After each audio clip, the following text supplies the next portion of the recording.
केंद्रीय भूजल प्राधिकरणाच्या नियमांची अंमलबजावणी करत मुंबई महापालिकेने विहिरी आणि बोरवेल मालकांना बजावलेल्या नोटिशीच्या विरोधात मुंबई वॉटर टँकर असोसिएशन ठाम आहे। आजपासून बेमुदत संप सुरू होणार आहे। यात 1800 टँकर्स सहभागी होणार आहेत। त्यामुळे मुंबईतील हॉटेल्स, मॉल्स, मेट्रो, रुग्णालय, गृहनिर्माण सोसायट्या आणि इमारतींच्या बांधकामावर मोठा परिणाम होणार आहे। मुंबईतील विहिरी आणि बोरवेल मालकांनी केंद्रीय भूजल प्राधिकरण नियमानुसार पालिकेच्या कीटकनाशक विभागाने नोटिसा बजावल्यामुळे विहिरी आणि बोरवेल मालकांसमोर मोठा प्रश्न निर्माण झालेला आहे। पालिकेच्या या भूमिकेविरोधात मुंबई वॉटर टँकर असोसिएशनने वॉटर टँकर सेवा बंद करण्याचा निर्णय घेतलेला आहे। पूरा बॉम्बे में बंद है। हमने रात से ही पूरा 12 बजे के 1 मिनट पे हमने पूरा बंद कर दिया और प्रभावित पूरा बॉम्बे में, क्योंकि हमारा 24 ओवर जो सर्विस है 24 ओवर दे रहे हैं। पीने का पानी है, जो बीएमसी सप्लाई वो भी हमने बंद किया है। कंस्ट्रक्शन पर जैसा मेट्रो का है, मेट्रो का काम है, मोनोरेल का है, मोनोरेल तो खैर बंद हो गया अभी। रेलवे का है, रेलवे का तो बहुत ज़्यादा है, 600-700 गाड़ी रोज का जाता है। नेवी में जाता है, बॉम्बे पोर्ट्स में जाता है, रोड का क्यूरिंग के लिए आता है, हॉस्पिटल में जाता है, गार्डन पूरा गंग में जाता है, और पूरा जहाँ जहाँ भी तुम्हारा गोरेगांव साइड में जितने तबेले हैं, गाय भैंस, उनको पूरा सब पानी अपना जाता है।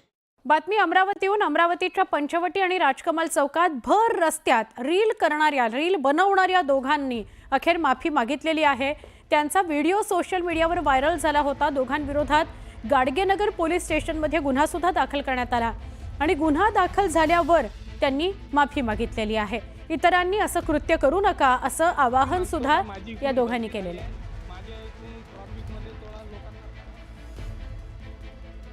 एकच विनंती आहे, मी तर गलती केली, पण मी सर्वांना सांगतो, जो भी आपण इंस्टाग्रामवर कायच्या यूट्यूबवर व्हिडिओ बनवत असेल त्यांना मी माहिती कळविण्यात येते की बा कधी असा व्हिडिओ बनवू नये, कधी आपलं ट्रॅफिकचा उल्लंघन करू नये। आता माझ्याकडून जो गलती झाली हे तर मी आता माफी मागणारच आहो। त्या सर्वांना मी माफी मागतो काय माझी इकडून गलती झाली आहे, माझ्या इकडून ट्रॅफिकमध्ये थोडा लोकांना त्रास झाला आहे। पण माझी आता एकच विनंती आहे, कधी कोनो असा व्हिडिओ बनवू नये। मुंबई पुणे एक्सप्रेसवेवर मोठ्या प्रमाणात वाहतूक कोंडी झाली आहे।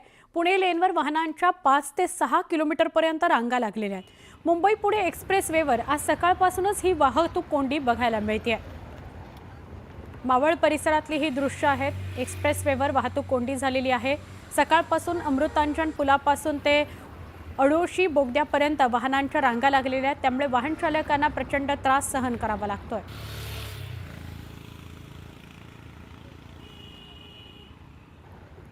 बातमी अमरावतीहून। अमरावतीच्या पंचवटी आणि राजकमल चौकात भर रस्त्यात रील बनवणाऱ्या दोघांनी अखेर माफी मागितलेली आहे। त्यांचा व्हिडिओ सोशल मीडियावर व्हायरल झाला होता। दोघांविरोधात गाडगेनगर पोलीस स्टेशनमध्ये गुन्हा सुद्धा दाखल करण्यात आला आणि गुन्हा दाखल झाल्यावर त्यांनी माफी मागितलेली आहे। इतरांनी असं कृत्य करू नका असं आवाहन सुद्धा या दोघांनी केलेलं आहे।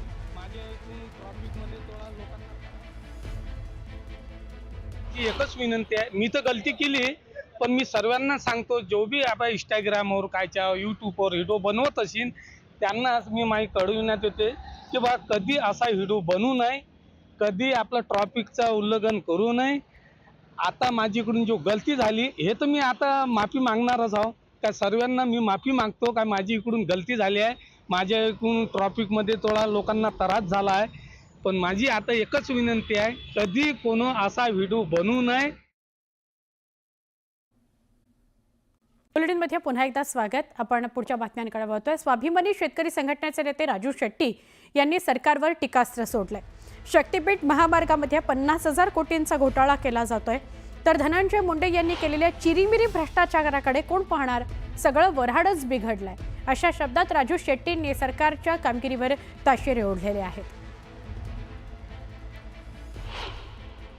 शक्तीपीठ महामार्गाच्या माध्यमातून 50,000 कोटी रुपयाचा घोटाळा व्हायला लागलेला आहे आणि मग धनंजय मुंडेंच्या सारख्या चिरीमिरी घोटाळा करण्याचा कोण विचार करणार?